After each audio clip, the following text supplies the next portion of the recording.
preview.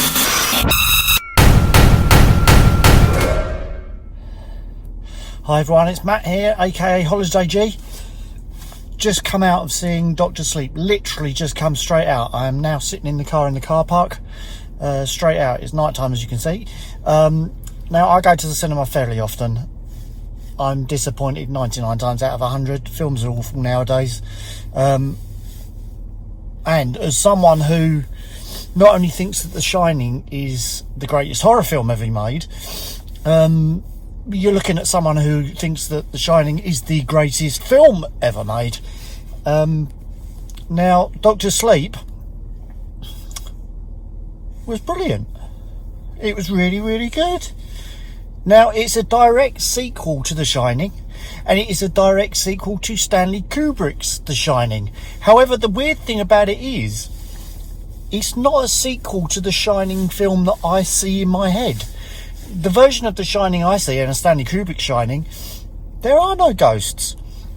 It's all about The Shining, and the power of The Shining, and the reflection of the things within their brains.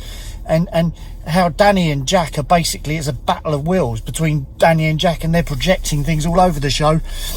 Sorry about the footage. And that's where these images come from. These aren't ghosts in the Overlook. They're literally just representations of The Shining and how it is being portrayed.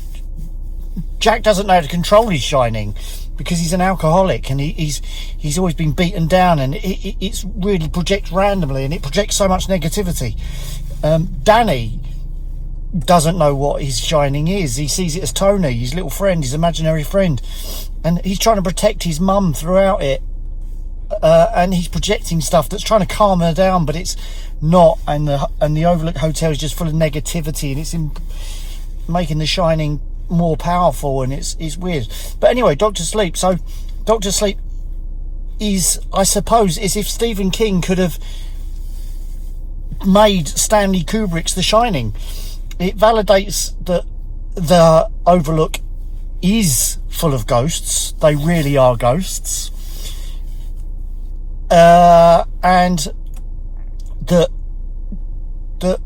everything in the Overlook was evil, and all these sort of things, and it's not how I saw The Shining, the Kubrick Shining at all. It's certainly not my interpretation of it, but as a sequel to what Stephen King would have wanted as The Shining, I think it's absolutely incredible. I think it's got a load of mythology, these creatures, and I've not read the book, Doctor Sleep, the book. And it's everyone. It's just an amazing film. It's really, really good. It's got such a deep story, and the True Knot. There's a group of a cult called the True Knot, and they're going around and they're living forever because they're feeding off of other people who shine. But all of a sudden, this little girl comes along who has the most incredible shine power, and they want her because they want to live forever, and they will be able to do that off of her. It's absolutely amazing, and it turns out to kind of like a battle of wills between these two.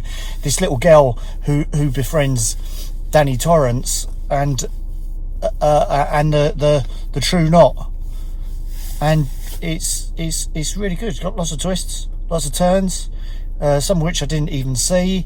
It's an amazing homage to The Shining. They recreate some of the scenes from Stanley Kubrick's The Shining absolutely incredibly. Yeah, it's really good, really, really surprised. So that's my initial thing. There's no comedy gold. This is Holiday G in the car, outside of the car park. Outside of the car park, can't be outside of the car park. I'm either in a car park or I'm not. Outside of the cinema, in the car park. And that was The Shining. I had a big popcorn, only ate about 3/4 of it. Whoever eats the whole thing, cost me about tenner. And I'm off home now. See you later. So it's thumbs up from me. Bye everybody.